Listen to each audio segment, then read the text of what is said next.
He does not want a UDF government in Kerala.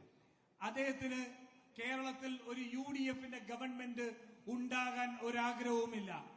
He knows that he can control the LDF government because of corruption.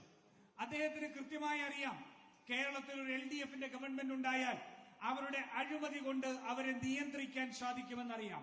And he knows that LDF can never challenge him in Delhi.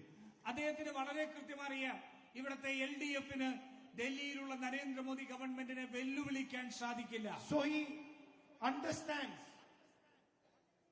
that only the Congress party can defeat him in Delhi and across the nation. അതുകൊണ്ട് അദ്ദേഹം മനസ്സിലാക്കുന്നു ഡൽഹിയിൽ അദ്ദേഹത്തെ പരാജയപ്പെടുത്താൻ കോൺഗ്രസ് പാർട്ടിക്ക് മാത്രമാണ് സാധിക്കുക എന്ന് നരേന്ദ്രമോദി മനസ്സിലാക്കുന്നു. That is why he wants to strengthen the LDF in Kerala. അതുകൊണ്ടാണ്